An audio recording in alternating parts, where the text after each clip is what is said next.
Çok keçmişem bu dağlardan, duruna gözlü bulaklardan, eşitmişem uzaklardan sakit akan arazları.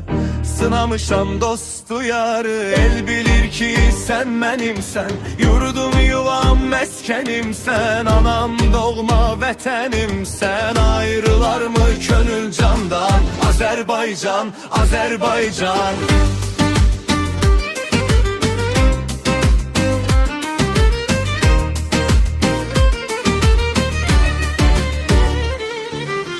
Ben bir uşaq, sen bir ana, odur ki bağlıyam sana. Hamsı semte, ham ki yana, hey uçsam da yuvam sensen.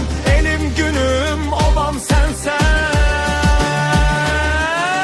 Fəqət səndən gen düşəndə, ayrılıq məndən düşəndə, saçlarıma dən düşəndə, boğar aylar illər məni, qınamasın eller məni.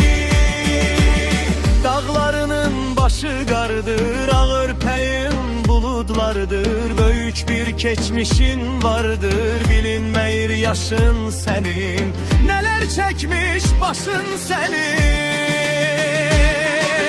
Sıra dağlar, gendereler, ürek açan mənzərələr, ceyran qaçar cüyürmələr. Ne çoktur oylağın senin, aranın yaylağın senin.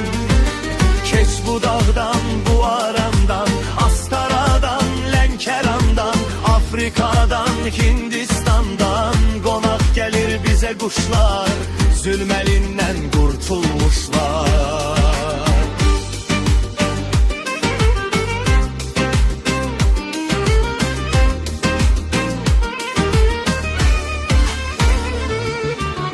Bu yerlərdə limon sarı əyir salır bu dağları.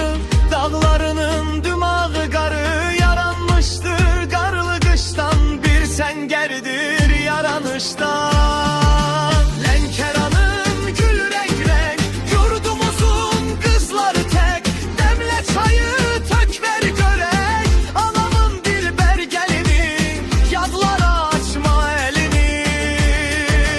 Sarı sümbül bizim çörək, pambığımız çiçək-çiçək, her üzümden bir şirəçək, səhər-səhər ac qarına, güvvət olsun qollarına.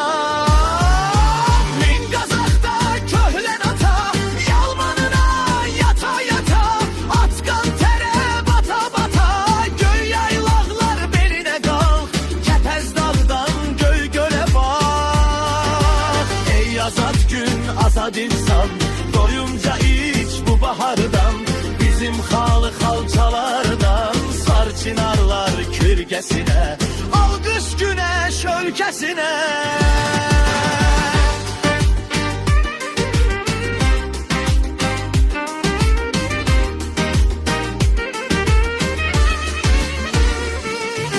Könlüm keçir Qarabağdan, gah bu dağdan, gah o dağdan, axşamüstü qoy uzaqdan, havalansın xanın səsi, Qarabağın şikəstəsi.